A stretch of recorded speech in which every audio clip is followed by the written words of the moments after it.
All right, and we're back once again. Take two. I fucked up.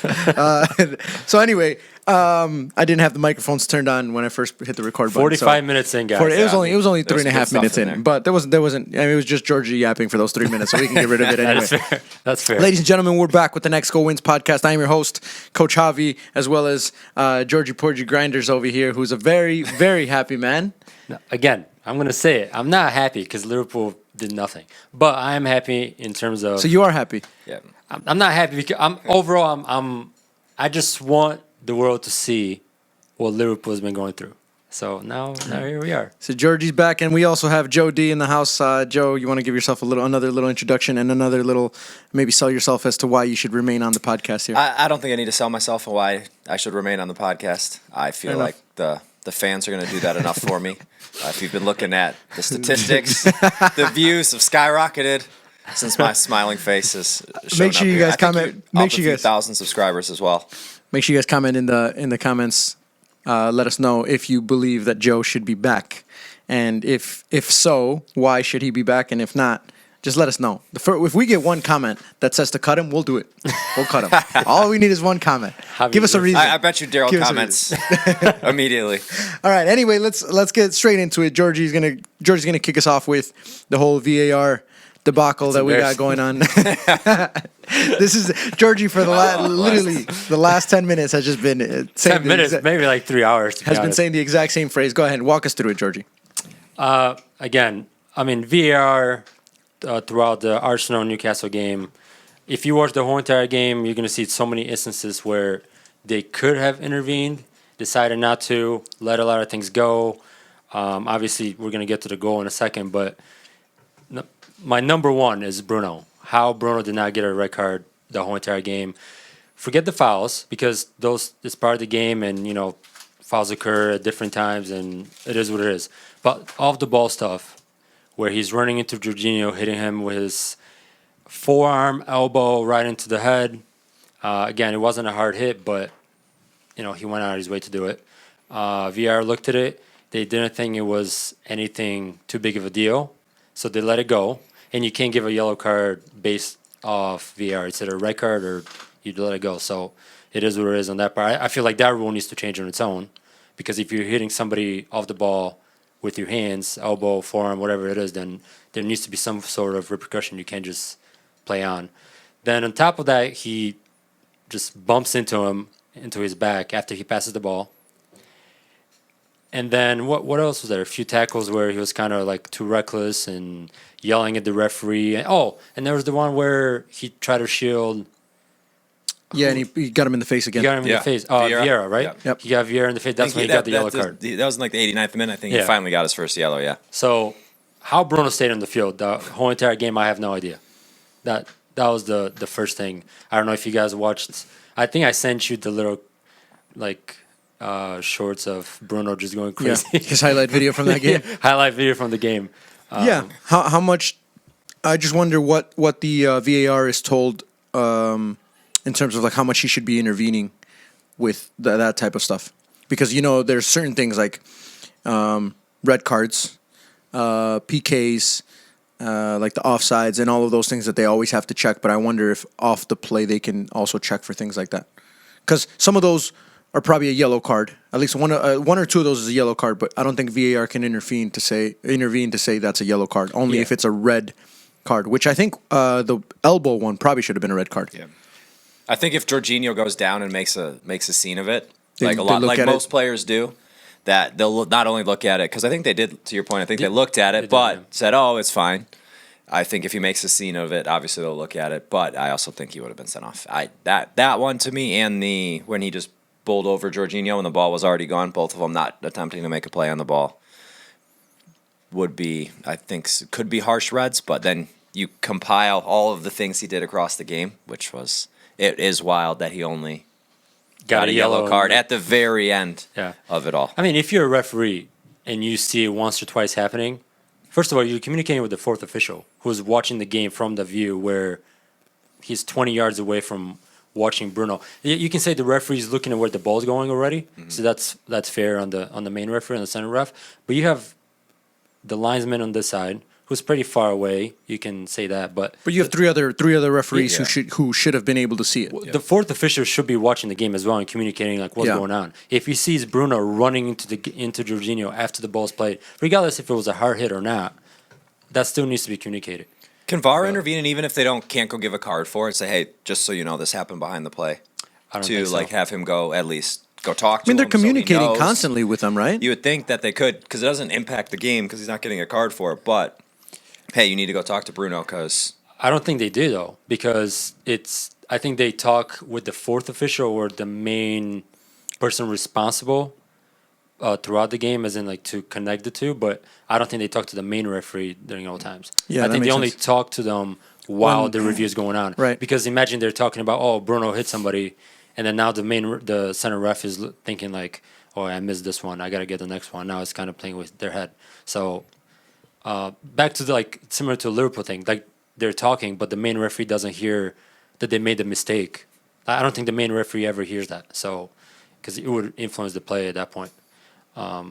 But it wasn't the only thing. Then we have the Havertz one, where they did review that one. He went on Trippier. No, on Sean Longstaff, I believe. oh yeah, Where, to be honest, after I watched it a few times, he didn't nick him on the shin in the first with the studs with the first leg going in. Obviously, the second one takes him out completely. And in the beginning, I thought that's the only reason why it was called a foul, because I didn't see the first little. He does catch him on the shin. Whether that one they that's a said- red card or not, that's a difference. That's debatable. That was The explanation I think for that one was it was reckless but not dangerous, and I think that's why it was only a yellow, because it can be it's yellow if it's reckless, but if it's dangerous or something like that, it's a red card. They gave an official explanation, but that's the wording that they used. I think if he catches him fully Yeah. with the first studs that he went through, then it's 100% Yeah. red card. But it wasn't. They did read on NBC Sports with Rebecca Lowe and that crew. They read the exact wording of the one where he elbows him or hits him with his arm in the face afterwards, and it was literally word for word exactly what had happened. It was, if it was off the ball in no attempt to play the ball, hits another player, strikes another player in the face or in the head with an arm, an elbow, or their hand, that is a red card. If they, what was the word? If there was like enough,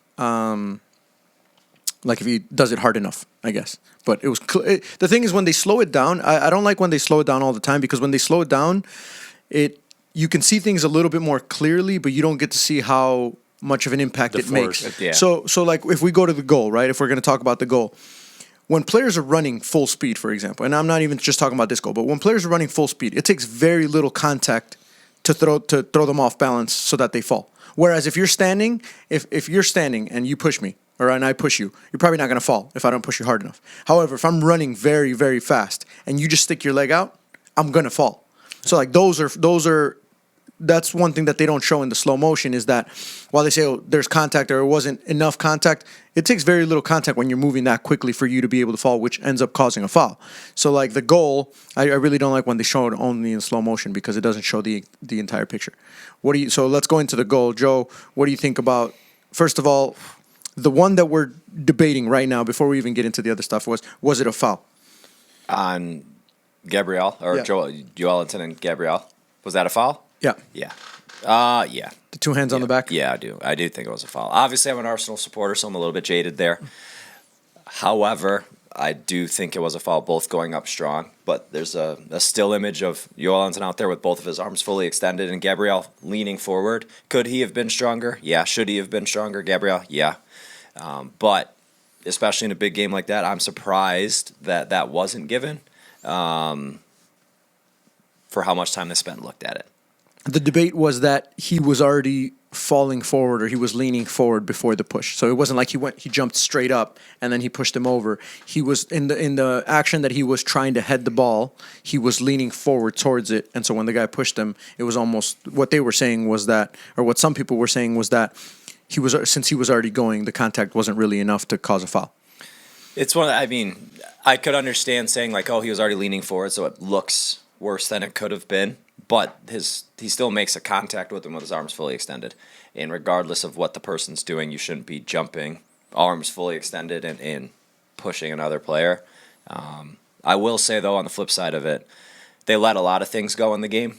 And then with the way that the game had flowed up until that point, I think not calling that aligns with all of the other things that they let go. But I in big games like that, when they allow a lot of that stuff to go, because to me, in that game with so much talent on the field, I would have rather them called it a little tighter to let that talent show through, because it was a very much just a battle for 90 minutes, and I don't think either team honestly deserved to win. I don't think Arsenal deserved to win. I don't think Newcastle deserved to win. I thought a draw was a fair result, but I think they should let those boys go out there and actually play and keep the calls a little bit tighter. Was it a foul, Georgie? Yeah, I mean, if you watch it full speed and slow motion, you can see the hands. Once you see the hands, if it's anywhere else on the field and you see those hands, you probably get a foul for it, for the most part. Mm-hmm. The one thing I will say, though, is if you call that, again, I think it's all about the consistency. If on every single corner kick you see that typically happen where you have two hands or grabbing and doing all that. So if you called that, you would have to go every single, for the most part, corners or set pieces. The problem is, again, consistency. 1 week, that's a foul. The next week, it's not. So nobody actually knows how, it's a rule, but it's a gray area of one referee's going to think it is, one is not. I'm going to think it is, you're going to think it's not.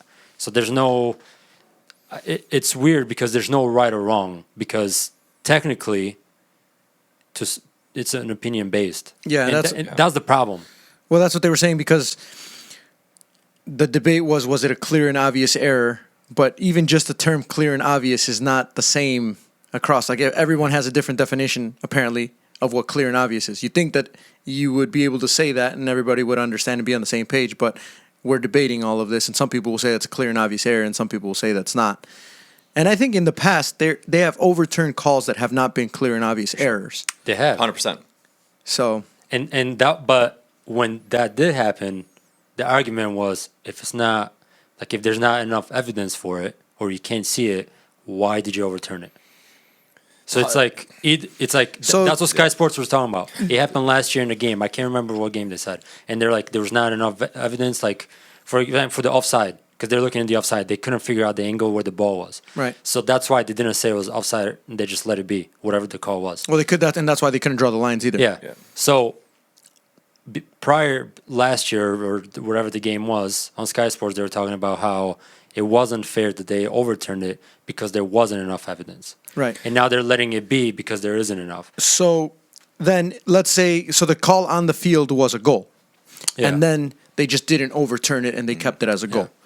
So if he had blown the whistle and called it a foul and then they go to VAR, would it have been the exact same decision where they, flipped, where they would have said there's not enough evidence to overturn the call on the field, so the goal does not stand and it is a foul? Or would they have overturned it and said it's a goal? Based on how they write the rules, I think it should have, to your point, if it was not a goal on the field, it should have stayed that way. The hard part with it now is so many refs let things go because they'll say, "Oh, it's got to get reviewed by VAR." So I think they even hold their whistle at times, or hold especially their with the flag, offsides, because they know, I can get bailed out by VAR. But then this year it appears that they're looking more for the clear and obvious piece of it, where last year wasn't always the case. Like last year, even if it wasn't clear and obvious, they would flip the call, change the call. And I think they're trying to get away from that this year. But I'm noticing a lot of refs on the field are nervous of making certain calls, and they're letting things kind of just play, which in that situation, well, it would be okay for offsides, because offsides, it's very clear whether they're offsides or not. But for fouls, then it turns into the point where, again, we're at the same situation where if you don't call it because you're like, oh, VAR will bail us out, but there's not enough evidence to overturn the call, then it's going to be a different call, or it's going to be a different decision at the end than if you would have called it the other way around. I think it's the rules. The rules need to change You can't have gray areas. The whole point of, like you said, the clear and obvious was to take away from the pressure on the referees on the field. Now we're talking about what's clear and obvious. What's an error to the referee? Because the referee might say, "Oh, I saw this," and then we're never going to end up hearing what he thought or what his mindset was. So now we're just here guessing what he thought happened, and he just let it be because he thinks VAR is going to bail him out, but it doesn't work that way because of the clear and obvious. So it needs to be, it's either it's a foul or it's not. There's no clear and obvious. It's either it's 100% foul or it's not.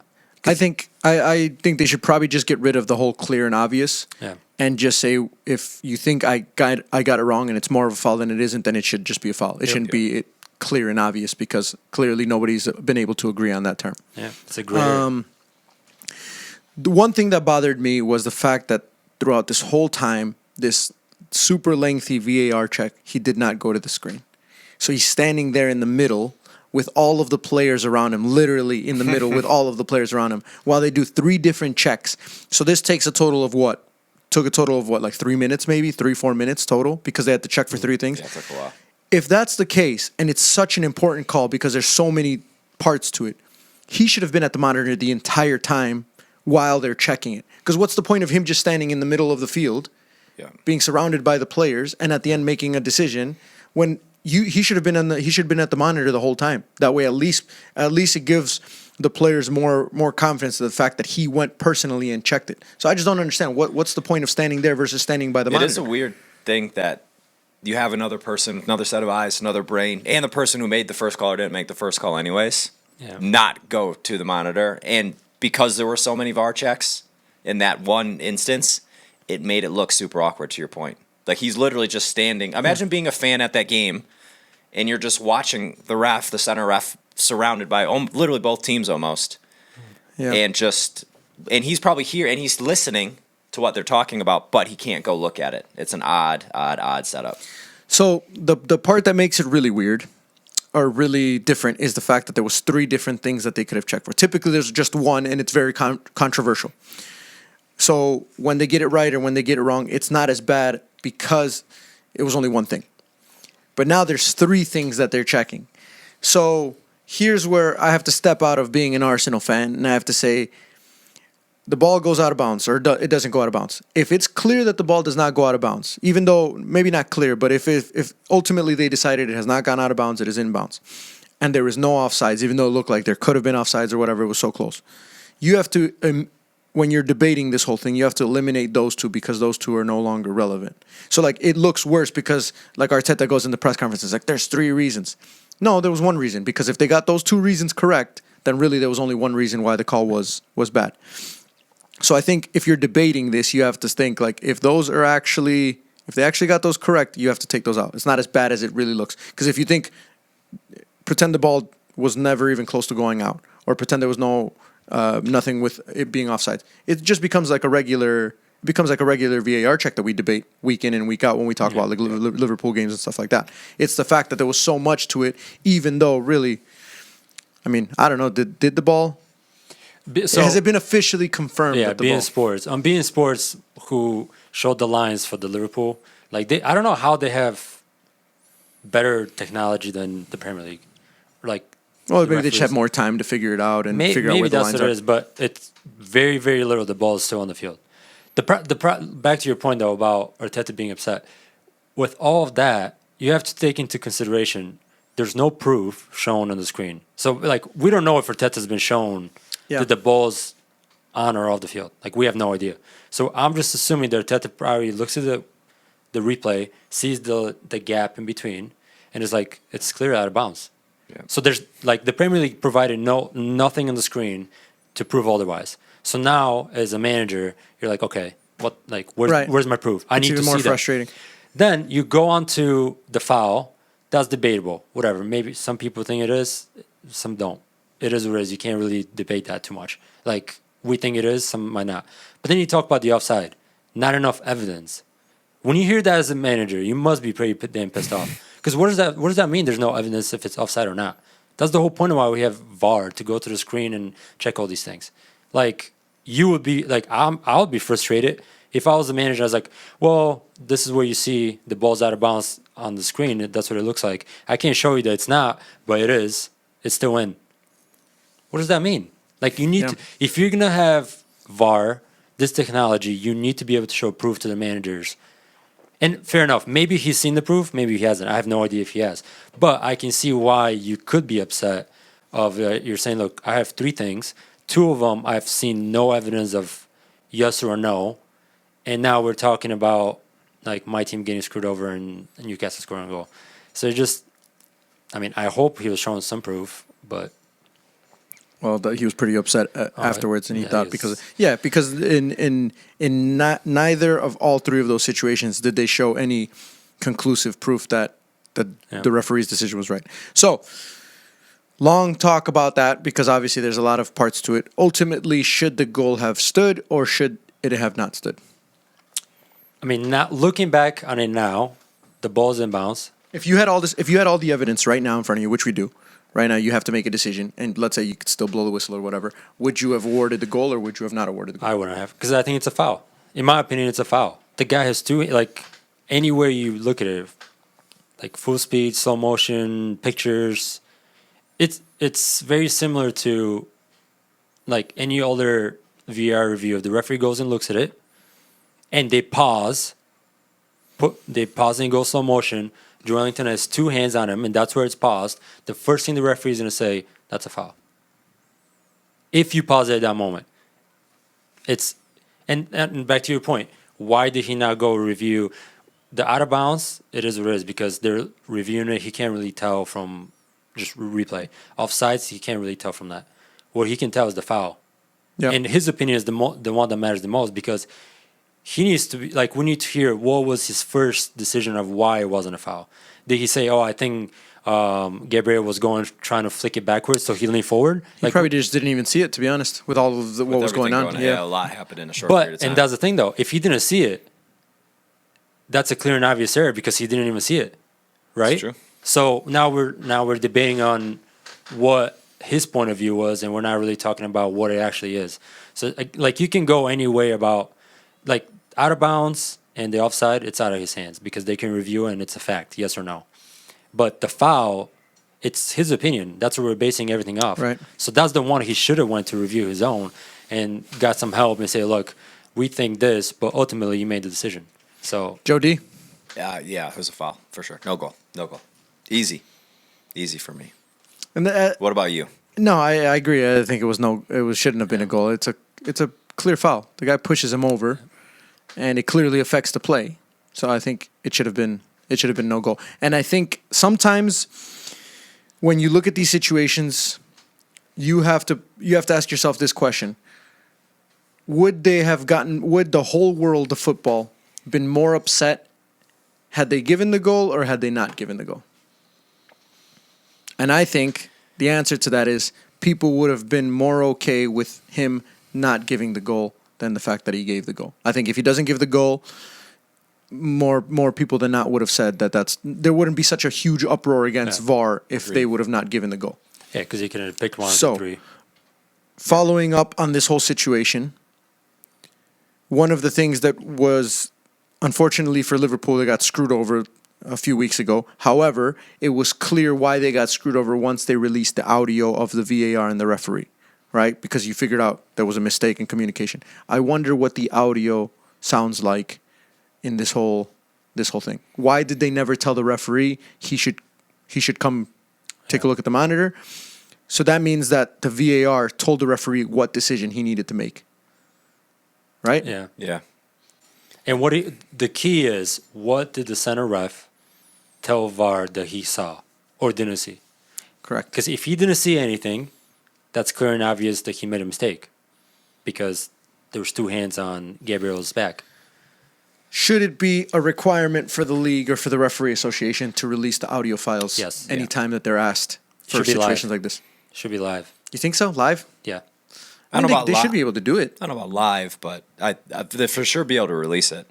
Yeah, I mean, Live. The problem with live is that you're giving the fans and the supporters more opportunity to scrutinize what you're doing and why you're doing it live on the spot. So like the Liverpool one, Imagine if they had that audio live.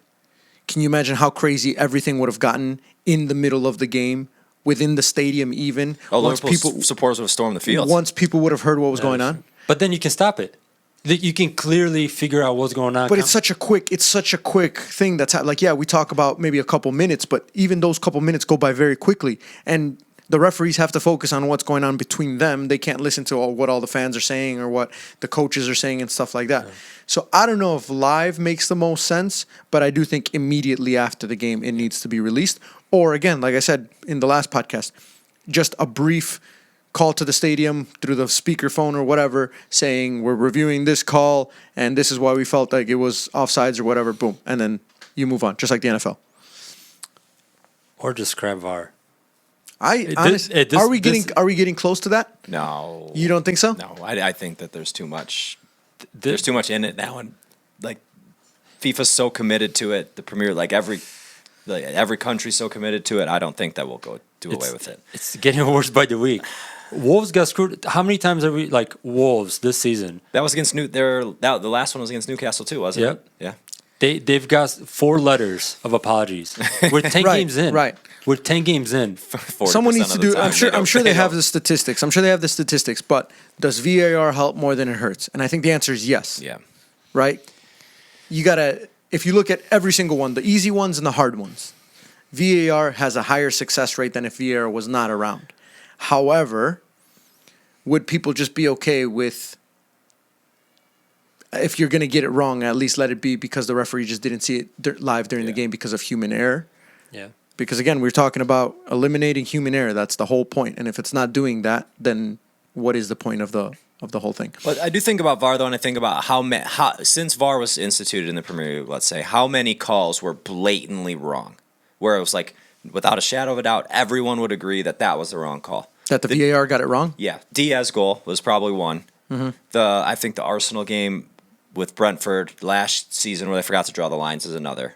Outside of that, there's those are factual. Those are facts. Well, that's what I'm saying, though. But the reason why VAR was instituted was to cut out goals like the hand of God, which regardless of whether you're from Argentina or not, everyone agrees that shouldn't have stood. Right. To eliminate that from the game, because as much as I think that wasn't a goal in the Newcastle Arsenal game, there's still that level of I could see it still being. There's a still goal. people who say, it probably should have stood, right? 100%. So I think it's removing those really, really, really bad ones that have changed the game, and it's bringing out different problems. Which now I just hope that they spend the time and the money or whatever is needed to solve them. So it's one of those things that if they ever took VAR out, it would be clearly saying to the world that they have made a huge mistake. True. And they have no idea what they're doing. Right? They're way too proud to ever want to say that. They're always going to defend it because they're already, like Joe said, they're already way too deep into it. But I mean, punished referees. Anthony Taylor, he got demoted. Got demoted. Yeah. After last week's mistakes. I think it's transparency. If you're open to managers, players, fans to see the inside of what it looks like and why the calls were made, and you have a little bit more information, it might sit better. Actually, it might not. I don't know. I'll still be pissed off about, you still got it wrong. I don't know. It doesn't really. It's like, sorry. Like, is the apology letter? Does that really make it any better? I'm sorry, I messed up. Next week I'll mess up again. The first one, or if it happens once every 5 years, it's okay. Now it's like once a week, once every other week. We're literally the whole soccer world is literally talking about VAR rather than the games. Mm-hmm. That's true. We're about 30 minutes into this podcast already. Way. And it's all just been about VAR, which has been a topic of discussion in almost every single one of our podcasts. Let alone don't go to the Liga where Barcelona yesterday was it when they played? They got completely wrong in favor of Barcelona. Clear penalty kick, and it wasn't given. And went to VAR. Have you ever watched there was a documentary on the guy who was like Juventus sporting director back in the day? When they ultimately, I think, deducted all the points and stuff. When they sent him back down to the third division or whatever. There's a documentary on their sporting director and all the shady stuff that he did.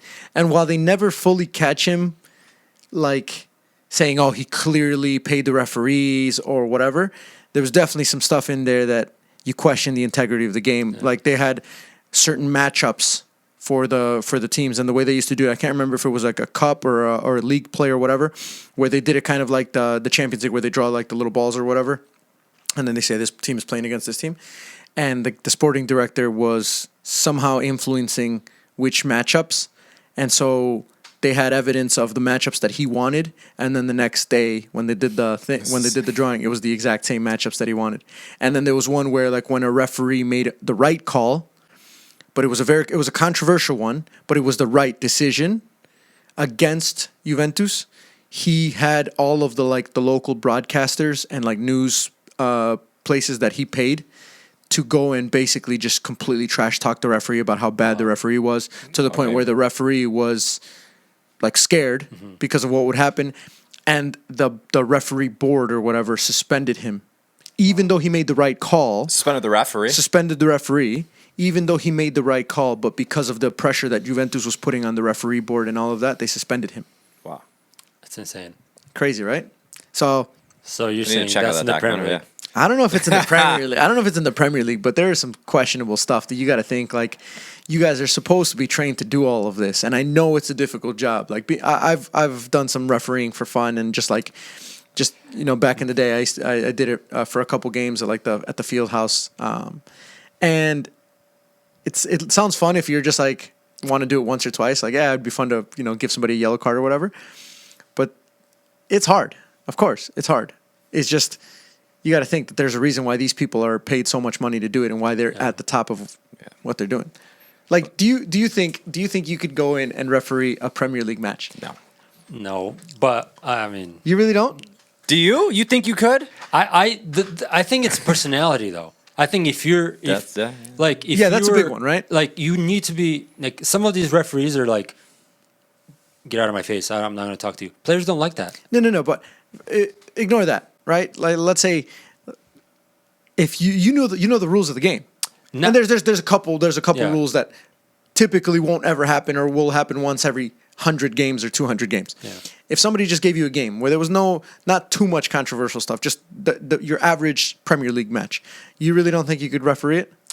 I don't know. That would be a tough one. I'm I mean, just I saying, could referee it. I just even under, even We under will all be that, talking about how bad it was the next week on the podcast for sure. even under all that stress, you know a foul when you see one. yeah.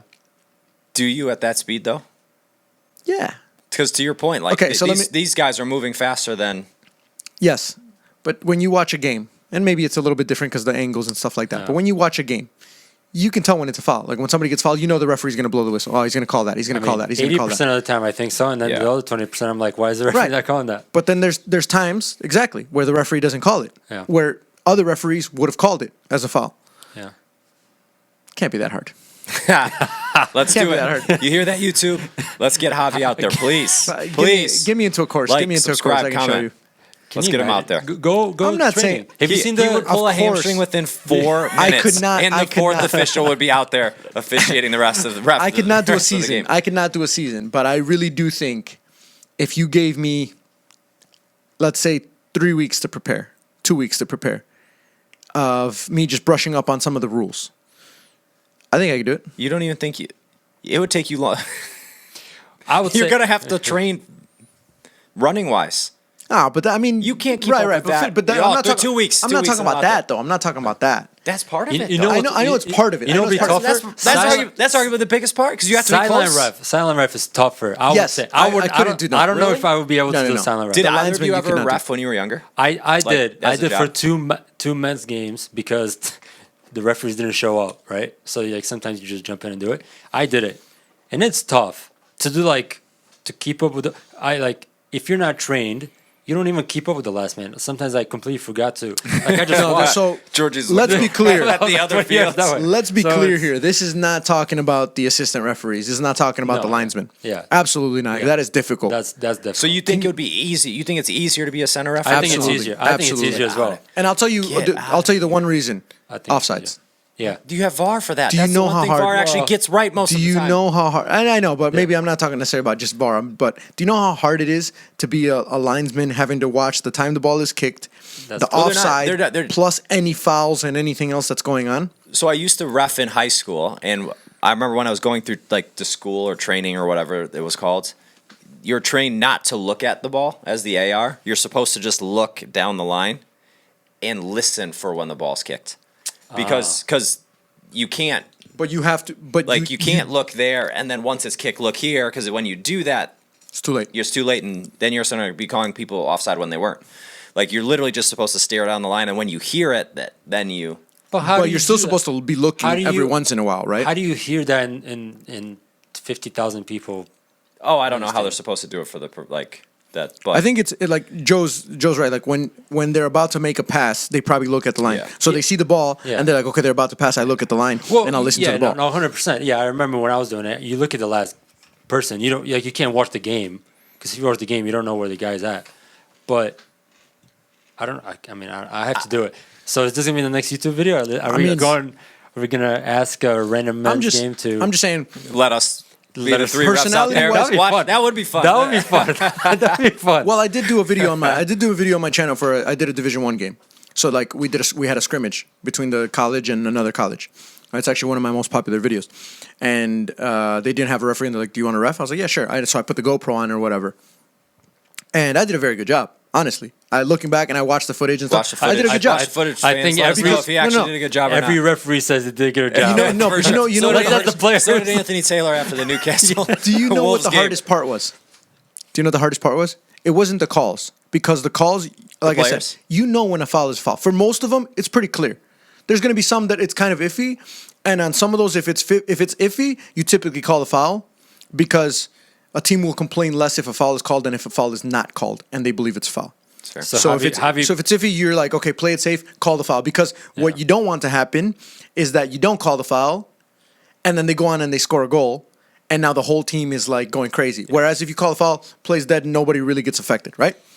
Yeah. But I'll tell you what the hardest part is. The hardest part is, like you said, the personality of being able to deal with all of these people yelling at you and screaming at you, even when you were right, but that's just what they're doing to try and get in your head. Yeah. So like that's the one, and you know from the DCFC days, right? I used to referee the training. So before matches, let's say the match is on Saturday, right? Friday, the day before the match, we have the same training session, and I do it with my girls at the Hawks as well. It's like a fun training session. You do a little invasion game, you do a 3-team tournament, and then like the winner of the 3-team tournament takes a team picture at the end, and it's a fun day. However, when you're doing it with professional athletes, they don't care if it's a fun day. They want to win. They want to win. Georgie, by the way, was the worst. I'm the worst. The worst at this. I'm Like the worst. at soccer, like or just no. being competitive. I mean both. Yes, both. But what I'm saying is like I was the referee, right? So we started the 3-team tournament. And even in the invasion game, like the ball stays in bounds, Georgie's calling it out of bounds for the other team. And then if I'm saying it's Straight in bounds, gamer he's the yelling whole at me, time. and he's right. So the whole time of this training session, Georgie's just going at me about In your this ear the fucking whole- bullshit. This guy's not no idea what he's doing, and then he starts corrupting his teammates. Okay, So then Georgie that starts- is not true. That is not true. So then Georgie's complaining. So then his teammates are like Trying to have his back, right. So they start complaining with him, and then Georgie's like, "Oh fuck this!" And then he starts corrupting the other teams. So then he goes to the other teams. He goes up to the teams like, "Oh, bro, we can't play. This is bullshit. We can't play with a referee like this." So now they're all like, "Oh yeah, okay, that part is not true. But I will say I felt bad for him because I mean every team used to do it. It was like me, Cyrus. But like, I'll be honest, Georgie was one of the Oh, worst. I was the worst Georgie one, was the worst. 100%. However, what I'm saying, I'm the worst. Is was he like, that are you like that in games too? Oh yeah. Okay. what I'm saying is that when it comes to the 3-team tournament, even if I'm getting the calls right, I still feel like shit because I got all these guys yelling at me and screaming at me. So Hell at the yeah. end of the game, I might have made all of the right calls, but then they make you feel like crap because they're like, you have no idea what you're doing because you made calls against us. Well, it's like the old adage of like the game within the game type thing, where like the really good refs, I feel like, to your point, had personality and would have banter back and forth with the players, which you don't see nowadays with many, if Yeah. any of them at all. Well, That is true. because of the amount of abuse that they were getting, and it's like now they're probably told to be a little bit more closed, not necessarily closed off, but not be so friendly with the players because it could be looked at the wrong way. Yeah. So the world's greatest referee or the most famous referee in all of history was The Italian guy? the Italian guy, Yeah, I forget his per name. Oh. Perluigi or something like that. I Yeah. can't remember. Something like that, right? Yeah. The reason why he was so popular and why, I mean, obviously he got calls right, but really what made him stand out was his intensity and the way that he was scaring the players when he was making calls. So I think that's probably the hardest thing about being the referee is holding your own ground, and like most people just naturally do not have that personality to be able to do that. So what I'm gathering from all this is we need to find a men's team that wants to play in a scrimmage. Hey, shout out to my boy Leighton. Oh, Georgie's favorite referee. He is. He gave Listen. me. He gave me. No, he didn't give me a red card, but He told the guy to give you a red card. No, he didn't tell the guy. The guy just came and gave me a red card. right. But still, We have a friend. His name's Leighton. I have a friend. I don't know if Georgie's his friend as no, much. of course as he is. much What as- do you mean? Used to be friends until No, So I his daughter played actually, college. I his played daughter college. actually plays at the Hawks, so I see him all the time. Right? I played He's a college with his referee, brother. but he is like. He's one of those people that he's like straight up, like he'll tell you what he thinks. Oh, he will. Yeah. So he coached or he refereed a few of the DCFC games, and the moment the players start going at him, he would go get right back. back. Yeah, he would go right back at him. But he was like chill, like he knew what he was talking Yeah. about. Did No, you he's- respect him more though when he would do that? Oh, yeah, of course. Yeah. Because he stands his ground, and because he's like, yeah, he was tells you what talking it to the is. players at the Or same time. at least like explaining what he saw.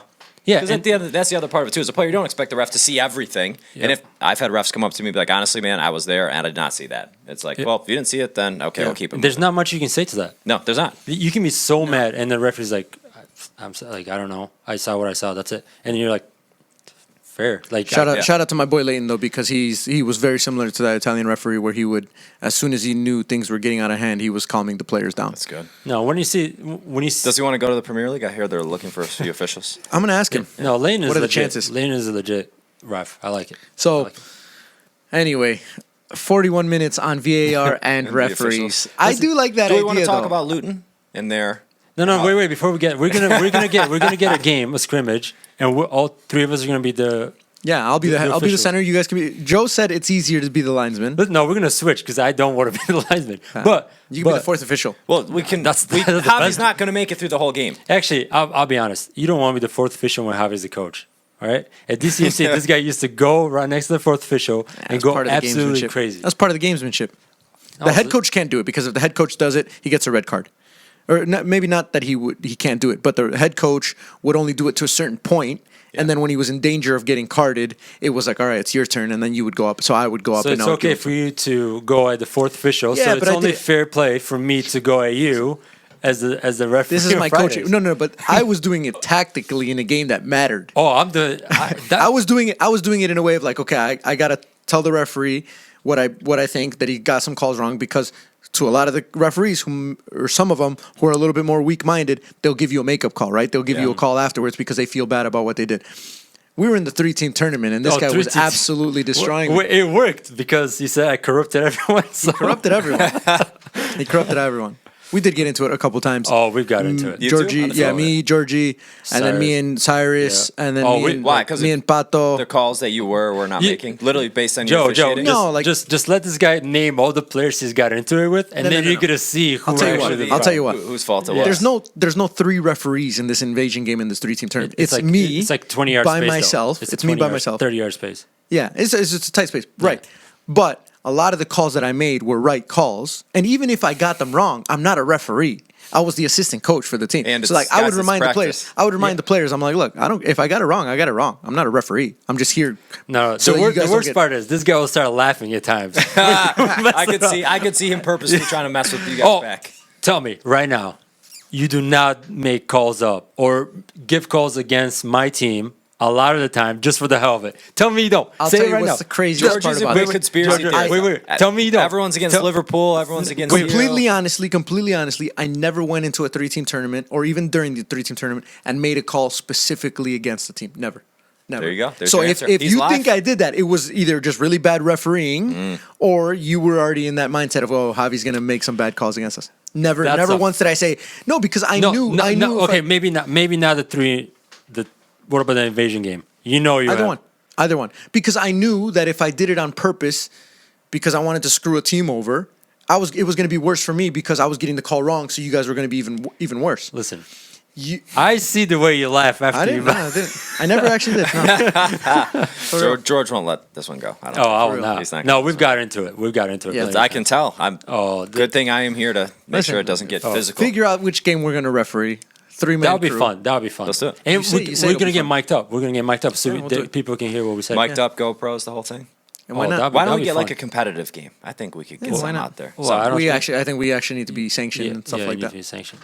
Which brings me to the next point about the refereeing is they need to do a bigger push on the education. Not enough people are taking the courses. Yeah. Not enough people want to be referees, especially in the United States. There's a huge referee shortage right now just because of the way that they treat the referees during not even real competitive games, like youth games that are not as So you're important. saying it's my fault because I'm on you. People that. like you, Georgie, are the reason why this country has no referees. Good. I wouldn't. I mean, I would. I coach young kids, and what some of the coaches and parents will yell at them is absolutely crazy to me. So I don't. I'm not surprised by it at all. Yeah. But it's. I will say this in my coaching now, because I coach youth, I do not ever have a go at the referees, unless they are purposely changing the rules. Not if they get a call wrong, but I've seen some referees just make up rules, like completely real? make up rules. like, Like one guy, he blew the whistle before the play was over. Wasn't sure what the call was. Talked to the to the linesman or whatever, and then gave a corner kick. The ball never went out for a corner kick. He just decided he just decided the he most was going fair to thing restart to it from a do corner kick. Is call a corner kick because I blew my whistle Well, right. Yeah, that that's reminds funny. me. Liquid football. Similar thing happened when they scored a goal. Which one? Remember, I got a yellow card for that. You got a yellow card for that. Which one? The referee blew the whistle. The guy crossed. Everybody stopped. Oh, the guy yeah, tapped yeah. it in. Yeah, but that was a little different. He didn't make up the rules. He just inadvertent whistle and let the game. And play I'll be after. honest, Yeah, he I blew do the want whistle. And let the I goal do want count. to apologize. I do want to apologize that we got that one wrong. No, we got it wrong. We got it wrong. But he got it wrong on the field. He was telling us one thing, and we're trying to His tell him. explanation was bad. So this is what happened, right? I was gonna say now you got to explain it to me. This is what happened. Their guy's taking the ball down the line. Okay. 1-versus-1 out wide, right before he's about to cross it. Our guy takes him down right as he's about to cross the ball. The guy stays on his feet, but it's a foul. Stays on his feet, crosses the ball in.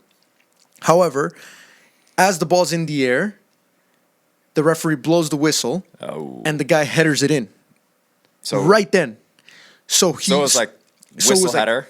Yeah, so so here's the thing. So I'm gonna explain exactly what it was. But so right now, all of a sudden we're like, no goal. It was against us. So we're like, no goal. You blew the whistle. Right. And the other team's like, oh, no, it was a goal. It was a goal. And so the referee is like, and this was a referee that unfortunately was not very good at handling the pressure, goes to the linesman. And the linesman said, you blew the whistle after the ball had already crossed the line. So it should be a goal. So the guy comes over and explains it to us, but he was so flustered He didn't say that. he says, he told me that I blew the whistle before the ball crossed the line, so it's a goal. Yep. And we're like, did you just listen to what you just said? And the guy was like, he had lost it. He was. Yeah, So he was I frazzled. went and I was like, you blew the whistle. You can't call it a goal after you blew the whistle. So he told you I blew the whistle Yeah. before it crossed the line. Right. So he used the wrong words. He when used the explained wrong it. words, so Georgie went crazy. Crazy. Well, Is that when you got your red card, or was that a But different? I I've understand- never got a yellow card during playing. I understood way. why. I understood why. Only coaching. Coaching. Yeah. I understood why, like what he was trying to say, but he used the wrong words. Georgie was like pissed off because he used the wrong words. But I Well- was like, Georgie, I know what he's trying to say. He's trying to say the other He thing. got a yellow. He got a yellow card. I got a yellow. So then the referee came with me. I was the calm one in the situation. Good by cop, the way. bad cop. I was actually the really calm one. And then I started walking to the middle of the field with the ref, and I was like, "Okay, explain it to me now. What happened? What happened?" He said the same thing. So I was like, "Listen to what you just said.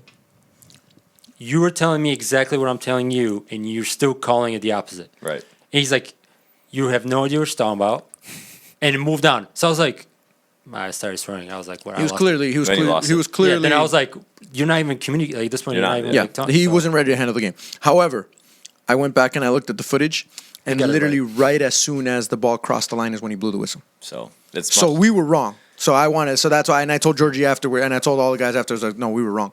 Even one of our Pedro was still like, no, Yeah.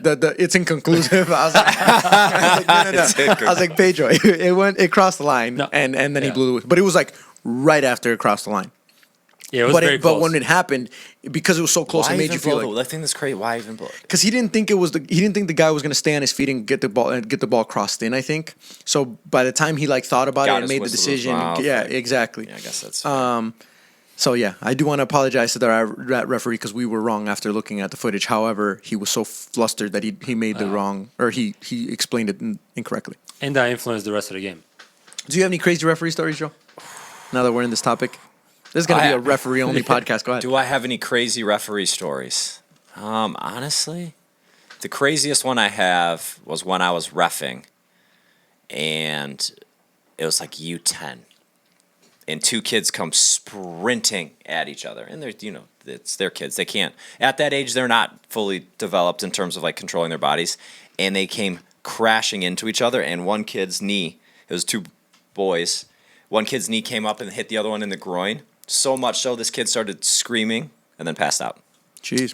on the Wow. field. Then I had to call his parents, and then he came to. I was like, "Where am I?" I was like, "Wow." So that I don't know if it's kind of what you were looking for, but And that is it. Just watching a "Play 10-year-old. on." Yeah, I was like watching a 10-year-old pass out on the field and not know where he was, and then we Yeah. got him off. Crazy. He went home, and I will say but this. not to the point, not like this where we had someone Yeah. wanting to fight a referee. Oh, no.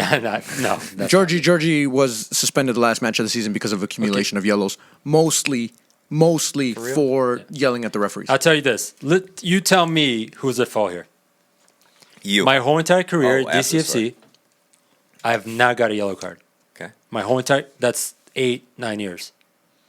I play in this weird league, and all of a sudden I get 5 yellow he was cards. he was a different player at Liquid Football because the stakes weren't as high. Like DCFC, he had to be careful. Yeah. Because if you knew, But I talk the same exact, how I talk to these refs is how I talk to the other refs. and again, the level is different. So Yeah, you you talk have- to them yeah, differently at yeah, that yeah. level. You Everyone have- talks to them like that Like, at that level. Whatever. Don't say with DCFC, you probably could have more grown-up conversations with the referee. Yeah, because 100%. They're used to it. They're playing. They're Yeah. reffing in front of thousands of people, and then you brought that same level of intensity to a Yeah, summer that- league, and we're Yeah, Liquid surprised. Football, and there's a lot of younger when, kids. so when you there's don't like talk 8 to the referees. fans. Oh, Two of which are all of them babies. could hear me. Yeah, I mean, The only other crazy referee story that I have really quickly is the time I got red carded 20 minutes after the game was over. With no interaction between me and the referees. I was there for that. So literally, What the? I could have gone What? home. Wait. I could have gone home. Was this with DCFC too? No, this was Hamtramck afterwards. So, long story short, there's very few times that I felt that there was corruption. This was one of them. Let me give you the You quick. guys are great, let man. me give you the quick details, Joe. The quick details is this: we're in a playoff game. Oh, God, the yeah. commissioner of the league of the conference, right, is actually on staff of the other team that we're playing against. What? So he's the commissioner of the conference. He's on staff for the other team. So he's sitting on their bench, which makes no sense to start off. He started complaining about 10 different things before the game even started, trying to get the referees like, oh, they don't have this, their facilities are inappropriate. And this is Keyword Stadium. This is Keyword Stadium. So DCFC plays there. So obviously, Like, And I guys, even looked up the rules afterwards, and it's what fine. he was complaining about, we were actually within the rules. But anyway, the game's going on, and they clearly don't like our team. Our team clearly doesn't like them. The referee had come at halftime and told me to remove the people on our behind our bench, which we didn't have to because there was a fence between us and the people. So they're officially allowed, as long as there's a fence, they're officially allowed to be behind the benches. Anyway, I told him, I'm like, look, I'm just the head coach. I'm not the owner of the team. Like, you go and talk to the owner, go and talk to the facilities, whoever.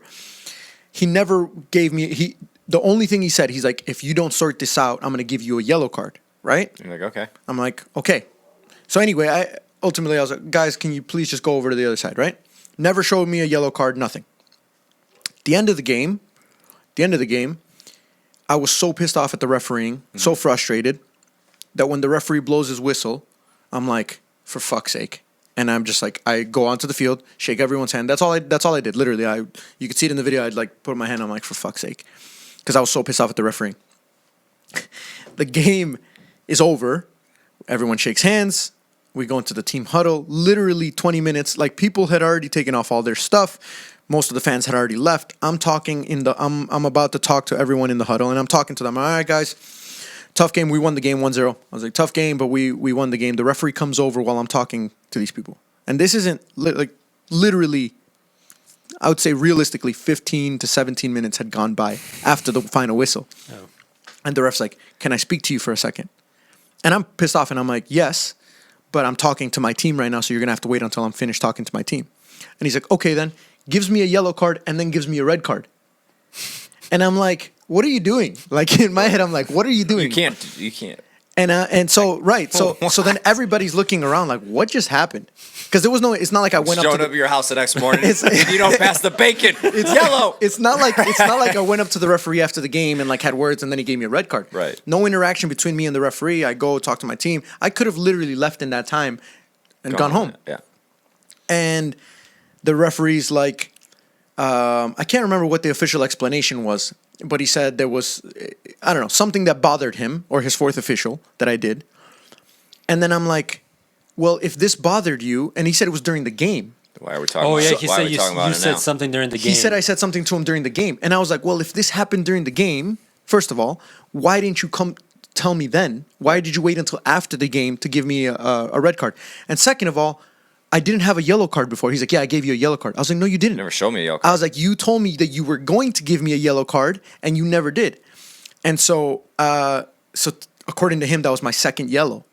And the good thing was that I called our head of operations or whatever, and I talked to the referee assigner guy, and I said, we have the footage of the whole game, Yeah. and I want you to show me where at any point he shows me a yellow card, and then I want you to see how after the game was over, they waited 15 to 20 minutes to give me a second yellow for something that happened during the game. Do you still have that on tape too? Because the tape was still rolling. One of the guys recorded it. One of the guys was actually recording on his phone all of it, and I showed him all of that. And the referee assigner guy was like, he's like, absolutely unprofessional what the referees did. Don't worry about it. You don't have a red card for the semifinal or whatever. Yeah. And they sorted it out. I was just upset because in my head I was like looking directly at the referee's face, and I was like, what you just did was the most unprofessional thing I've ever seen from a referee in my entire life. That's they get their egos sometimes. I feel like so Crazy. so But involved. But that I went up to the commissioner afterwards, after the game, and I was like, dude, what are you doing? Like, seriously, what are you doing right now? Well, you got to control your fans, and and I was like, no, I'm not talking about all that stuff. Like, I was like, what are you telling the referees right now in order for this to happen? I was like, you couldn't beat us, so then you go and like, does this make you feel better? And I think I even said it to him. I'm like, there's a difference between being like a shit commissioner and a shit person. And like right now, you're not even being a shit. You're being a bad person right now. Yeah. It's not good. So that was my. I was so frustrated, but it got overturned quickly, and the referee assigner apologized for what had happened. Damn. That's a good one. More of the story is Javi's actually the bad apple everywhere he goes. At DCFC, people complain he gets red cards after games. I mean, if there's one person fighting with the players at training. It's you. There's one. See, I am going to be a referee in the Premier League. I'm going to start my training tomorrow.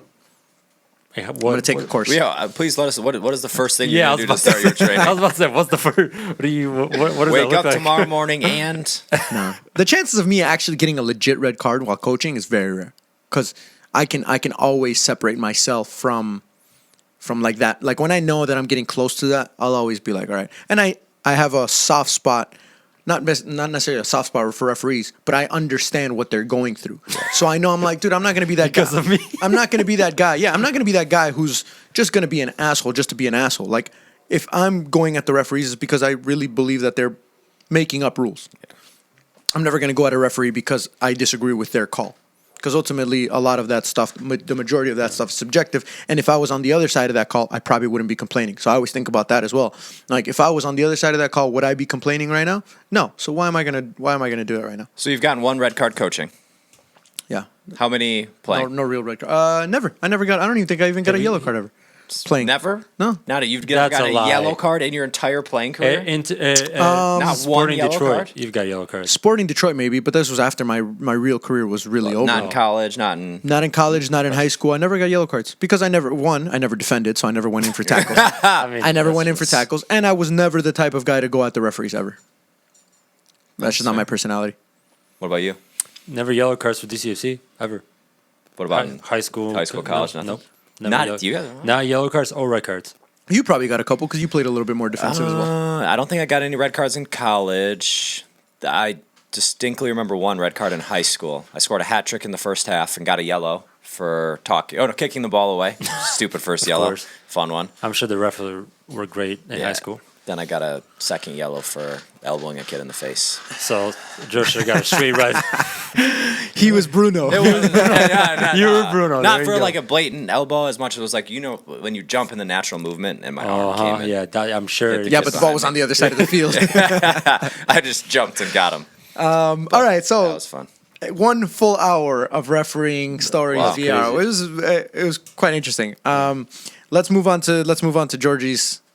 The reason why Georgie actually showed up to this podcast. Well, not why you showed up, but why you show up in general. Liverpool. We all predicted that they were going to smash Luton, Yeah. and it was 1-1, and it was close to being 1-0. Yeah, I mean, Just tell us that Darwin Nunez is not the guy who Yeah. you originally Oh. thought he was going to no. be. He had a bad game. I'll say this. He didn't even have a bad game. Like overall, Bro. the whole entire game. Georgie. He just Georgie, missed an absolute sitter. That sitter was a bad.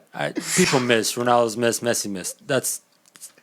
It is what it is. But his overall game wasn't bad. Ronaldo and Messi don't miss that. Yes, I'm they really Don't glad miss that one. Don't miss you're one. No, no, comparing no. Darwin Nunez's performance against Luton to Messi and Ronaldo. Thank you.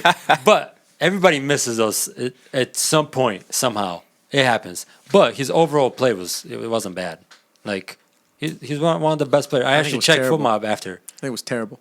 I just checked FootMob before this. He was second best player on Liverpool, stats wise. Yeah, probably because he took all the shots when he could have passed it. No. Listen, that's what I was telling him earlier, Joe. The guy scores one good goal, one screamer from like right outside the box where he like chips it or not chips it, but it gets over the goalkeeper and dips, right? And then in this game, he takes 3 or 4 of those shots, thinking he's going to do the same thing, and all of those were easily savable shots. They're not easily savable because they're for a corner kick. So Not a he has to single tip. goalkeeper in the Premier League doesn't save that. Doesn't save any of those. Oh, I That's the truth. You I don't know That's about true. that. Do That's you the truth. think Darwin's good enough for you guys to Yes. be your striker going forward? Yeah, he scored like 8 or 9 goals already. What everywhere. shows you that?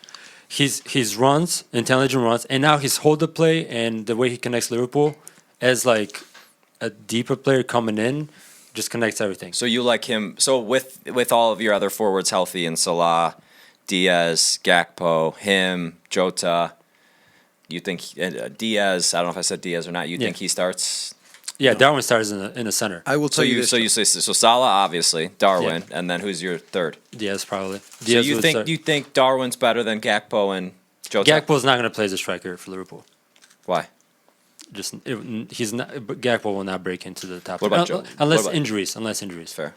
Georgie with Nunez is the exact same as the PGMOL with VAR. They are way too invested. They are way too No. invested to ever admit that they were wrong in the first place. I'm not wrong. and no matter how many sitters he misses, he's missed. no one matter this year. how many average seasons he has, Georgie will always say Nunez is the striker that Okay. he thinks Why? Okay, Just is the best. wait. Let's talk about this on a serious note. You telling me Darwin Núñez this season has not been amazing? amazing. That's what Amazing. you're using. If you look at, I wish I should have done my homework on this. If you look at the minutes, check it. I'm minutes, gonna pull up his amazing stats. minutes per goal and assist ratio in the Premier League alone is under 90 minutes, guaranteed. Let's go to. But that's the Also- excuse you always have because you're like, oh, he doesn't play as much. No, that's because I'm telling you, 3 games this year, Liverpool got moved up and he couldn't play due to international break. That's He 3 of has- those games. So he's played He has 4 goals. 4 goals and 3 assists. 3 assists. And So he is tied for. no. One Minutes. second. Go look the minutes. It's not per about goal. minutes. It It's is. not. He's No, it tied is for not. 13th in goals. It is not. Good news is he's tied with Anthony Gordon. Minutes per goal Last ratio. year, So you're Alexander so a specific Mitrovic- statistic he's really good at. No, because I can only judge him when 3 he's on the assists. field. can you imagine the scrutiny that Erling Haaland would have had he finished with less goals last year than Alexander Mitrovic? He Can didn't you play imagine? that many. Can you imagine? He didn't play as many minutes, and he, has, wasn't a he bad has less Liverpool goals team. than Hwang, Hee-chan, and Boymo. Georgie's way too invested. Evan in Ferguson. He's a I'm- good, I'm gonna look. Well, no, for your argument about minutes, Nketiah has more goals than him. I don't think Nketiah's played more minutes. Also, he has. Also, just because the Jesus Jesus is is hurt. Also, if you look at the stats of when Haaland scores goals, and one like important goals or stat padding, it's night and day. So if you want, you got to look at everything in perspective. You can't just say, "Oh, he's played whatever." You are he's played four I give goals in you three- shit. I give you shit because, just to give you shit. Clearly, he's not as bad of a player as I make him out to Yeah. be. But he's definitely not as good of a player as you wish he was. No. Last year he wasn't. This year, if you look at all his games, the minutes per goals and assists that he has, Premier League, any wherever, the guy's unbelievable. If you looked it up right Unbelievable now, is the wrong word. Did he play for 90 minutes against Luton? he did play 90 minutes. No, I don't know if he played 90 minutes. He did play 90 minutes. He must have played 90 minutes if He they did. needed to chase the game Yeah. He did. at the end. Well, Jota got subbed off and a bunch of other guys, but yeah, he played. Anyway, rate their performance. Liverpool today, just uninspiring. I'll give it like a 5, not maybe. But the problem is, it's not even with that bad a performance overall. Liverpool had like 3 or 4 really good chances where they should have scored.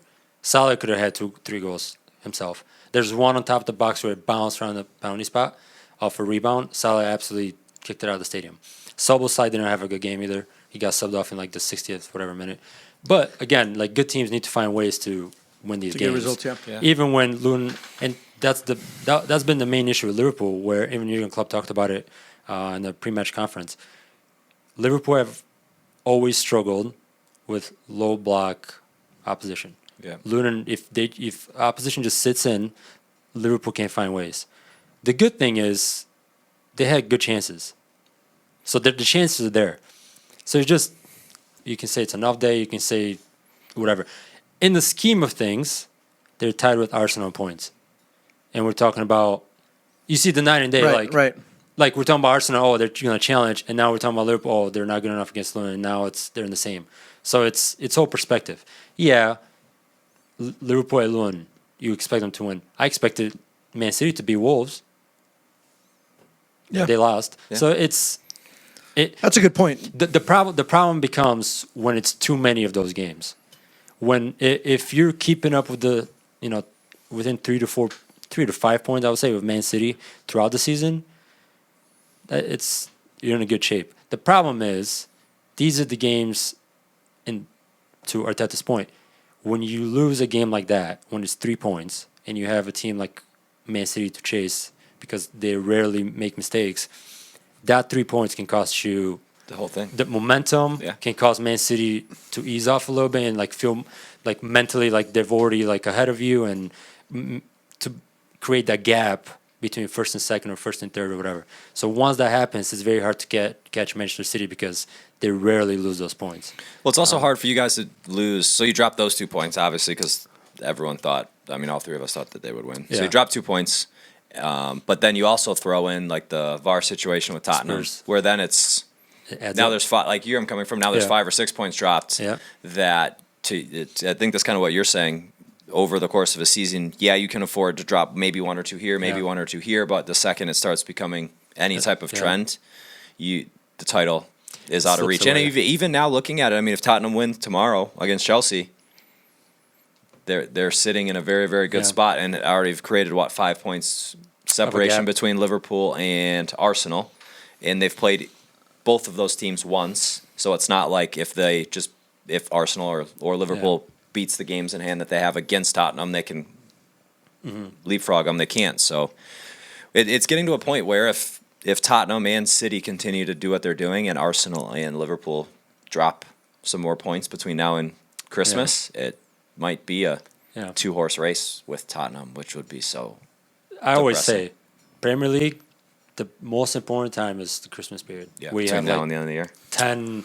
Well, that's what we 10 thought. games. That's what we thought with Arsenal last year, and then look what happened after that. But the statistics say that if you are typically the team that is above at like winter will win it, right? Yeah, for the most part. Yeah. I think that's. Unless you're Arsenal, and then you bottle it at the end. Yeah. Which brings me to our predictions. Did any of us actually win? No, No. I think it was pretty bad. I think we might have gotten maybe 1 or 2 predictions correct. Yeah. Even looking at the comments that we got on that video, everybody else was wrong as well. They had Newcastle losing to Arsenal or tying Arsenal. They had Liverpool beating Luton, and the only ones that everyone got correct was Man City smashing Bournemouth. Yeah. Which And then obviously Do we you have guys the watch that tomorrow, game? but- You guys watch Jeremy? I watched the Doku? highlights. Amazing, huh? Let's talk about him for a little Hey, bit. he's good. He's really good. Thoughts? I don't know. There was Did you see it? a little bit of luck on his side, Oh yeah. like the one shot that. Did they even give him the goal? No. Did they give it to Akanji? Yeah, I guess assist. Yeah, I think they Yeah, got assist. it. He had 4 assists and a goal, I think. Do you really have to give that goal to Akanji? Like I know if he doesn't touch it, it doesn't go in. But at the same time, Yeah. It's tough. You have to. I mean, yeah. Because if The ball's going wide. Harry if Kane it's a would claim it. defender, then it's like it's an own goal. yeah, true. I get it, but it's kind of like You think it should have been I think Doku's goal? in that one you should give it to Doku. Yeah. I'm did they- surprised first how of all, where did quickly they get this guy from? He came from Rennes, I think. Yeah. Because he's legit. I watched him in his last game. I thought he did maybe a little bit too much. He's 'Cause 21 too. He's young. It's weird. He doesn't fit into the Pep style. If you think about what type of player he is, Yeah. you'd be surprised. You look at him and you're like, I'm surprised that Pep wants this guy in his team. Why? Be- Just because he's so 1v1 based? Yeah, because he dribbles. He's 1v, which if you're going to do that, you have to be successful at it because otherwise Pep Guardiola is going to be like, no, we can't have this guy in. The closest players I can think that Pep has to that was like Mahrez. Or Grealish?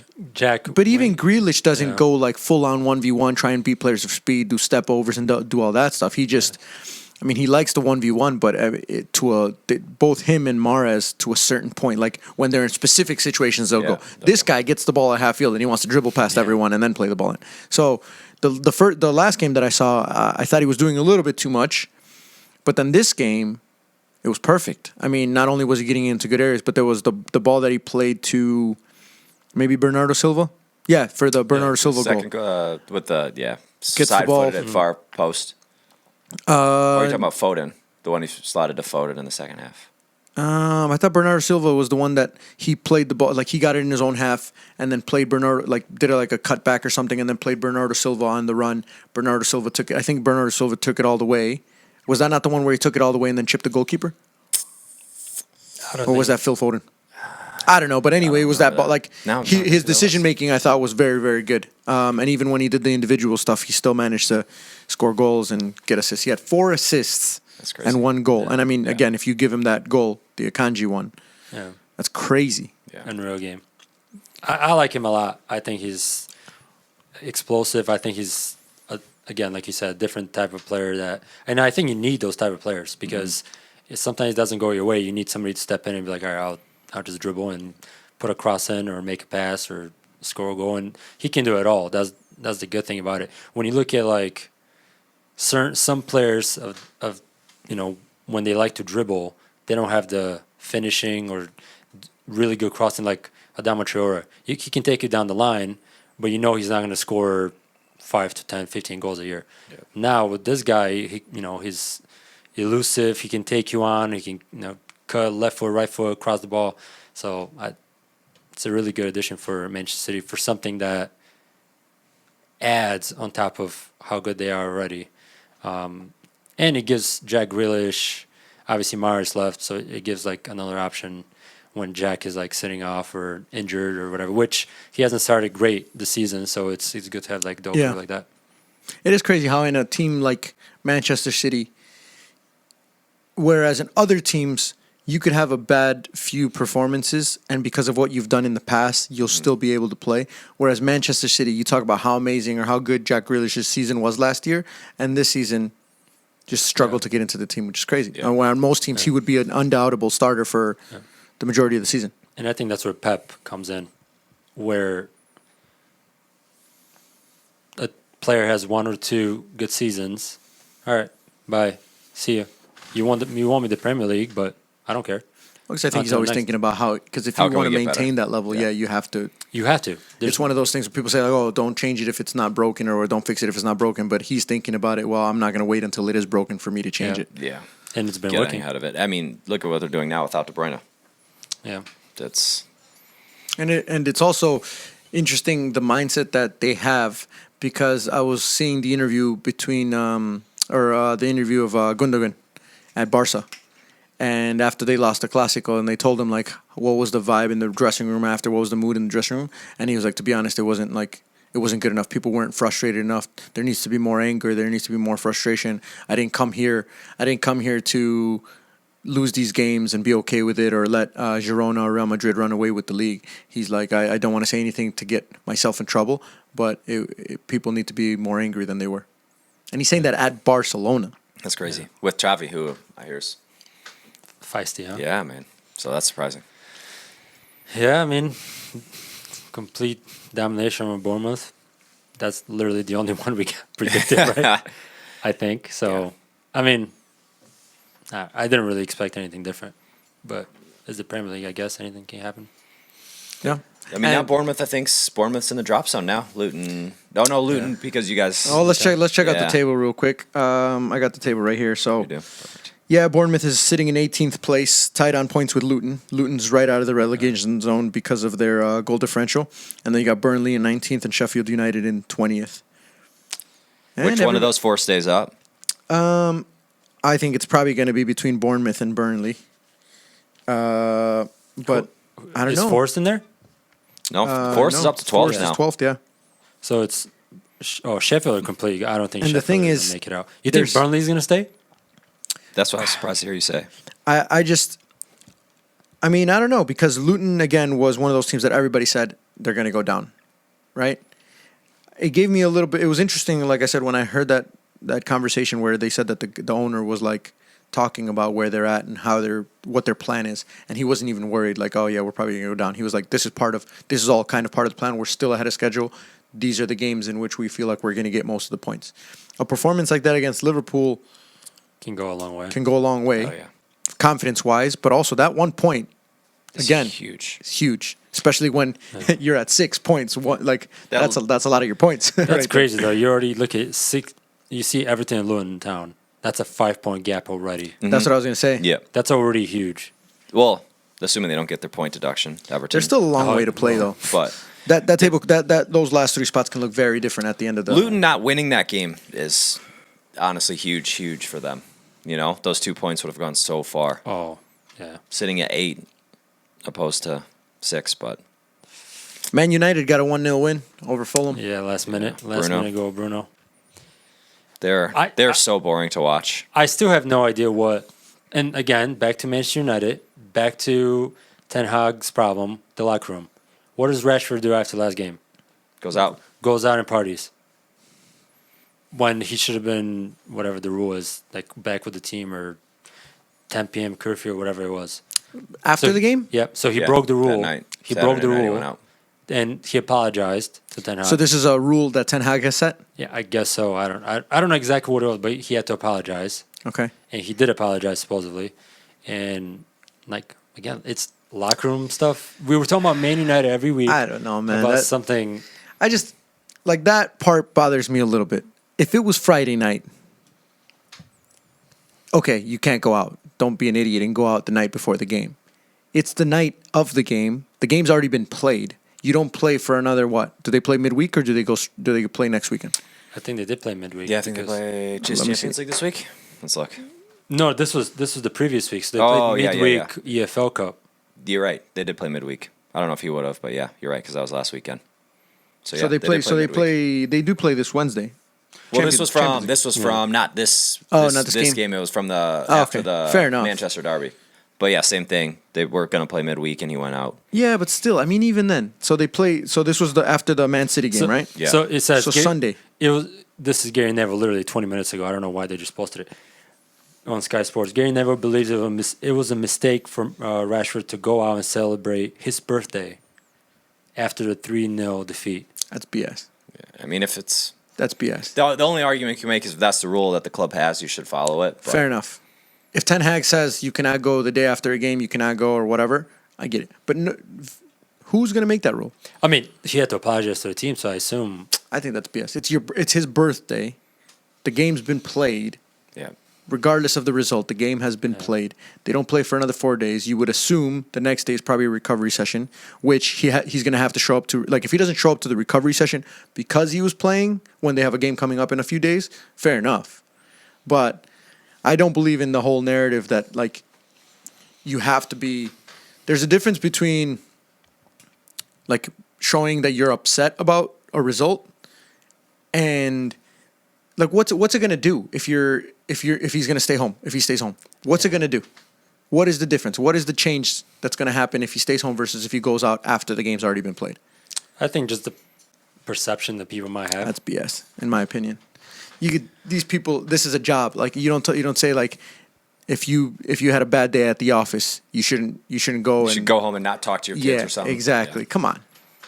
Come on. I get it. They're making a lot of money, but they're making a lot of money because they can do something that most people in the world cannot do. That's why they're making a lot of money. Part of me thinks though that like I've heard stories of things being similar at City or at Arsenal with Arteta. That I think part of Ten Hag's problem, kind of to your point, is that there are what he wants his players to find important and what they actually find important are two different things. Because like Declan Rice wouldn't go do that because that's not the type of person Declan Rice is, or at least that's what it seems like.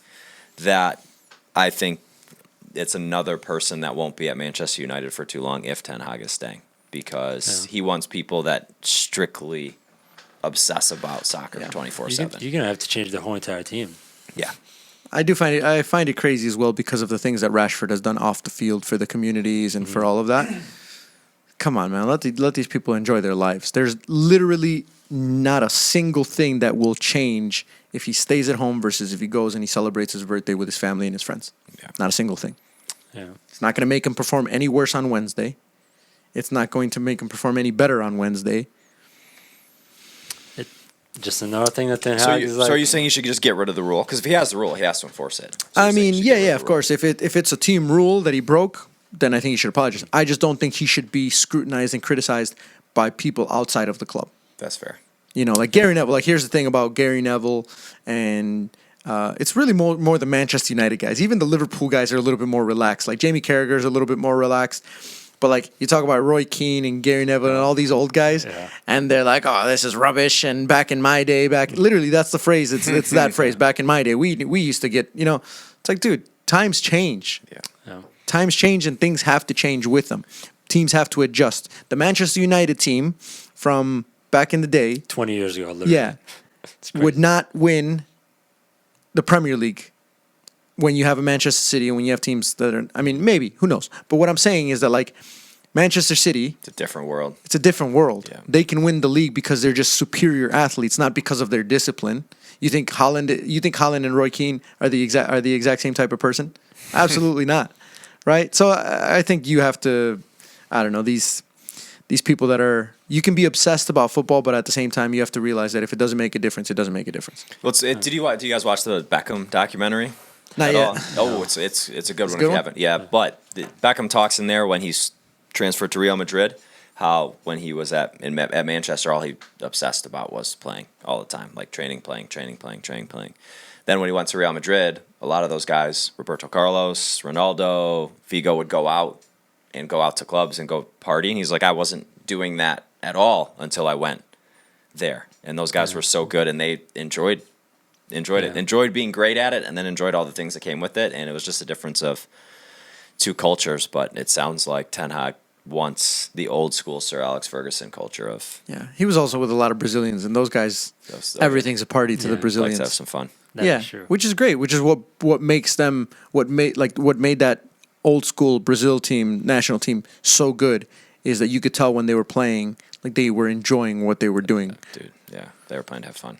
That's why it can only last for like 5 years of that. Ronaldinho's like, Yeah. I'm out. I'm done. I want to go party. Yeah, but I mean, think about it. If Ronaldinho could perform at the level that he did in that mindset, and you tell me Rashford can't go out and celebrate his birthday, come on, get out of here. Yeah. Get out of here with that stuff, man. Again, people are like, oh, they get paid all this money. It's like, okay, well, they get paid all this money because they have an exceptional talent that you don't have, and that's why they get paid all this money. Basically, they're not getting paid all this money because of how strict their diets are and all that stuff. That's just part of what comes with it. But they're still 10 times more disciplined than all of these people that are critiquing them and criticizing them. 100%. More talented and more disciplined. Yeah. But Manchester United is still garbage. What we really need to do is we need to bring a Manchester United supporter on here because I feel I don't bad. think there's- I feel bad. We there's have a not many. Liverpool and 2 Arsenal supporters, and we don't have a Chelsea, Tottenham, or Manchester United supporter who can at least defend themselves a little bit when we talk Spurs about them. supporters would probably come out now. Yep. But I don't. Any of those 2 teams would not. I'll say Chelsea's below Nottingham Forest now on the table. I don't know if they'll want to get on the Chelsea's podcast. going to win tomorrow. You think Against so? Tottenham. Yes. That's a hot take. Chelsea's going to Are win you changing your prediction, or is that your original? It prediction? wasn't my original, but now I'm Why? spicing it up. It makes sense to me. I don't know. It just makes sense. You just want to watch the world burn, don't you? You're one of those people, huh? I do, but it's been a weird weekend. It's been a very weird weekend. Some weird results in every league. It kind of fits. Yeah. Pochettino going against his old team. I don't know. The story's there. Yeah. I the main reason is I think Chelsea are a lot better against teams that are better than them, and that's just how they play. Yeah. We'll find out tomorrow. Well, by the time this podcast is up, the game will probably have already happened. So I got to And get this. Spurs are going to win 5-0, and I'm like, well. And I'm going to have to cut this part out of the Told you. podcast before Yeah. I post it. Good thing my prediction says Spurs win, and now I'm here saying the opposite. So now, who's really wrong? And then I think that's pretty much it in terms of the Premier League. I mean, we can talk a little bit about Newcastle, but we talked about the game. But Newcastle is a legit opponent. The way that people are talking about, even Arteta was saying, "Oh, when you come to an environment like this," can you believe if you would have said that 5 years ago about going to Newcastle and like getting a draw was important for a team that's trying to win a Premier League? What Your money boy can Eddie do Howe. for you. Boy, Eddie Howe. The last person to score at Newcastle is your boy, Darwin Nunez. It's not for everyone to go there and be down 1-0 to win 2-1. I mean, they kept Arsenal off the score sheet. Same thing with PSG. They've had a few other big games. Yeah. Newcastle are a very well coached team. Yeah, Very they well are. coached, organized. Tonali Not for missing. long. Not for long, because when Ten Hag gets the boot, Eddie Howe is the taking new over Manchester United. United head coach. Man, if he takes that would be. Is Ten Hag close to getting sacked, do you think? I don't think so. They keep. I They do get decent I results. mean, they won man. against Fulham, but there's they struggled. there's 2 things you gotta consider. One, there's no legit replacement. Is gonna come. One, in this environment. There's two, always at a this legit moment. replacement. Yeah, There's always but like replacements. that actually want to do For it a team is what like you're saying. Manchester Yeah, United, like- there's always a replacement. I don't know. We've been saying that for the past 5 years. Yeah. Why was Van Gaal? Why was Moyes? Why were all these? Why was Mourinho after his 25th But stint they've in Chelsea they've coming? had their choice. It's not like they had to settle for anyone. Manchester United has never had to settle for any manager, where it's like, oh well, these are the only guys that are available. they've They've wanted chosen the Zidane. ones that they've wanted. They've wanted Zidane, and he's Okay, so that's the only one. But Zidane's not going anywhere that he does. Like Zidane's not like, okay, what jobs are available? He's like, I want this job, and I'm not going anywhere else What until job it does opens he up. want? France. A lot of people were saying the national team, yeah. But Pochettino. then they just renewed the contract, Champs. yeah. That was the whole for before Ten Hag. Pochettino and Manchester United were the talk for. Yeah, and long they time. didn't go with Pochettino. They chose not to go with Pochettino. That's a mistake on their part. If that's Right. the truth. But what I'm saying is that they're actively choosing who they feel is the best, as opposed to just like, oh, what's available. Oh, please tell me who that is because they made all their own choices the past 10 I mean, years. everybody was hyping Rangnick up, Yeah. and But Ragnick was right. He got 6 months in the job because and he's like, oh, I'm going to be the director after, and it didn't work out. But he was Did it right not all work along. out, or did they get rid of him? Did he leave? I he forget how that he took a job with was Dutch it national team? the national team or whatever. Yes, somewhere. I don't know where he went. But I always thought that arrangement was never going to work because it's kind of hard to. Implement. First of all, nothing is ever guaranteed in the managing world, in the head coaching world. And then on top of that, at Manchester United, that's the only other job that's less guaranteed is the Chelsea head coach job, right? Yeah. But like, so when they said, oh, he's going to coach for a while and then he's going to go into the be like part of the advisory board. I'm like, unless this guy does an amazing job, if he does a bad job, they're not going to let him go into the advisory board. Yeah. Yeah. So yeah, I think he was probably like, it's probably not a good idea. I got to get out of here before I look really, really bad. But another thing to consider: if you fire Ten Hag, you got to pay him. I said that. What was it? 15 million or something like that? Because That's nothing. I don't. To a think- team like Why that? would they? I mean, why would they fire him though? They're sitting what, 5th, 6th, maybe? well, yeah, that's what I'm saying. If that's the only way They they're going to get a finished- new coach, if I guess 8th. if they're gonna sack him, they gotta pay him. So 8th, but they're only 3 points behind. Well, no, actually, they're 3 points behind, and they'd be in 5th. Yeah. in 6th. how Oh yeah, 6th. Yeah. what Villa have 22, right? Yeah. Yeah, Villa have 22. And they're on 18. and Newcastle has 20. The crazy part is Man U's goal differential. That to me is the funny part. That is pretty. They're the only team in that area that's negative. But it's because they don't score. That's honestly that's their only problem is they don't score goals. They are very hard to break down. They don't give up many goals, but they just don't have goals in the team. Yeah. That's because when they were good last year, Rashford was playing out of this world. He was scoring every single week after the World Cup. How big of a flop is Anthony? Pretty big. 100 million. That's crazy, isn't Do it? you think they move on from him already? Like this in January or the summer? Yeah, I mean, I don't know about January, but summer, he's Ten Hag's boy, so I don't know. If Ten Hag stays, maybe he'll give him another year. That is crazy. You could be worth $100 million and have performances like you have. Yeah. And he's a hothead too. I don't like that. Like there was didn't he he like kicked someone out. Oh yeah, he kicked was it? It was a Doku During against City, during the City in game. like the 90th It's like, minute. dude, what are you doing, stupid. man? What are you doing? That should have been a red card. Yeah. Should have been a red card. He literally just swung at the guy after the ball was already like 3 feet away. Yeah. He is high-headed. Reminds me of Georgie. Yep. No, I don't kick players on the ground or anywhere. Just when they're standing. No. So I think we need to listen. Very soon, we're going to need to up the consistency in the podcast. More podcasts. Because we need to be able to release a lot of this information the moment after it happens too. Yeah. Like the Arsenal game, like Day we of. probably should have recorded an episode and Yeah, like because that was a hot because big that topic. was everybody's watching that afterwards. And now it's like Not that it's dead yet, but it is like we need to. I think maybe even going to 2 podcasts a week would be perfect because we'd be able to kind of cover everything. Because right now we're doing it once a week.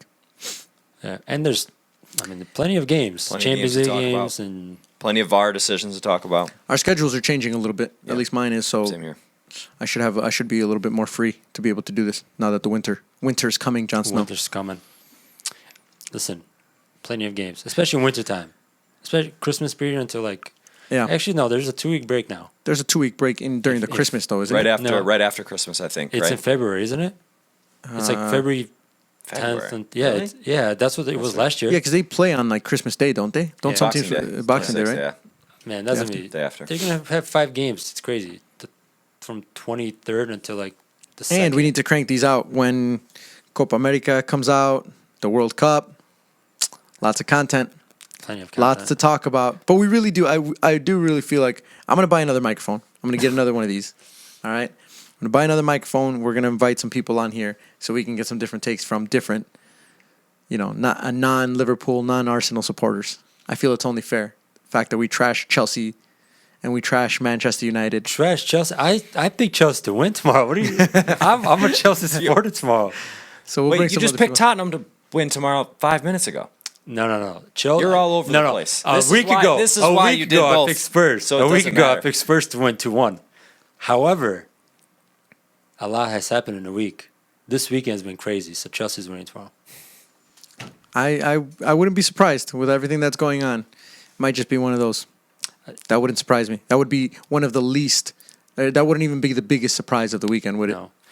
You know, it's crazy when during the Liverpool game, the commentator was like, if Luton pull off this upset, he's going to be the top 5 upsets in the Premier League history.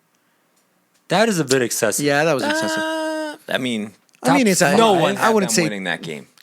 no, Top 5 in but Premier League history, I would say. I'm sure if you go back, you could find a bunch of games where the last place. I feel like it happens every season.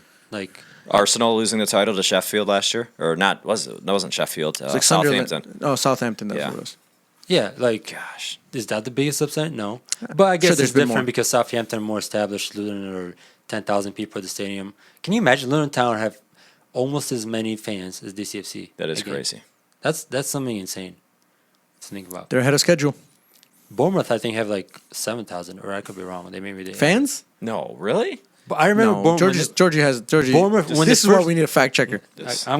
I feel like getting late Bournemouth- for Georgie just saying I watched things. Luton. You could see in the broadcast they have way more than 10,000 at that stadium. Loon Town? Yeah. Really? Let's look it up. Look at the stadium. That looks like way more than 10,000. I'm just going off facts what the commentator said. 10,000 people. These imaginary commentators that you that you just made up right He's now. not. He's pretty close. 11,000. Dang, that's 11,049 for the Yeah, so you're wrong, Georgie. Liverpool You game. said 10. It was 11. Who was the other person you were saying? Total capacity, Bournemouth, 11,000. That's See? crazy. See? That is nuts. weird. That is crazy to think that they're at that number, and then you have Think about how much Manchester City is at 53,000. I wonder how much more money they could be making if they had stands that could fit 20,000 people. Do you think they're much more, or probably not that many? Just because their sure fan base people is already will. set. I think it No, would, they would get more. Right? I think they'll get more just because of in games like these. Yeah. Yeah. Where it's like, oh my God. And you can Liverpool's offer in more town. visiting support. I know it's not ideal, but Right, can but do it you're and make making more money that way. Yeah. Supposedly a bunch of like all the neighbors around the I'm listening to the commentators, but there's like camera crews from different like trying to make different like shows about Luton Town where the away team when they come into the stadium it's like a alley in between the neighborhood, and all the people living in the neighborhood are like pretty upset because there's so many people in and out trying to record stuff and like make a lot of noise. So it's kind of a, like Oh, yeah. it's weird. A lot of very good documentary footage to be shot in those in that type of environment. And then, according to the commentator, again, the value of all those houses is like up like 300% just because Yeah, of course. they're in the Yeah. Premier League now. Of course. And like you get, if you live there, you pretty much watch the game for free. Yeah. Or Airbnb it out. That's crazy. Yeah. Make some money. That would be dope. every That would be weekend fun. for the game. Go to Luton Town for a weekend to watch Manchester City from your apartment. That's crazy. It is. All right. I think we've hit most of the top. I mean, we really just spent most of the time talking about referees and VAR as we usually do. Sounds right. But yeah, we'll try and do this a little bit more consistently, get more content out there because I think the podcast hopefully will start to grow a little bit the more consistent we are. And the little clips. Oh, so just follow us on social media because we do have a TikTok now, Instagram. I made a Facebook. We got YouTube Shorts. Spotify. We're out here. We're on Spotify, so I put the full episodes on Spotify and YouTube. But then on TikTok, Instagram, and Facebook, I have been putting all of the shorts, all of the shorter clips, and all of those are at the NGW podcast. MySpace or I wish Ooh. Twitter? we could do a whole podcast on why I feel like Twitter- MySpace Twitter should and have never Thread. gone out of business. Twitter would be good because a lot of that's I where, don't even go on Twitter anymore. no, but that's where most people you can Twitter's communicate. dead. No, you can communicate. You let me get on Twitter. People are gonna hate the page. People are gonna hate the podcast of my takes. Anyways, Wait, before you go, remember last week we talked about? Wait, did I already talk about this? The Invincibles. Oh, Oh, I my didn't. Lord. I forgot to talk about this. If Guys, VAR had been around during the guys, Invincibles time, they would not be the Invincibles. last week, this man across from me I had was the saying- audacity to say some random stuff. Oh, they had the same amount of points, and I was Stop. stating a fact. you were stating a fact, and then possibly the question mark was on Instagram, on the short on Instagram, it said 2023 Arsenal Invincibles, question mark. Yeah, question mark. yeah. Well, the answer we now have our answer. we have our answer, Thanks. George. That Javi. aged pretty well. I mean, the chances of that, super slim. VAR, if it wasn't for VAR, that question mark would maybe have just gone to a period. Nah. All right, that's it for this one, guys. We'll catch you in the next one. Appreciate it.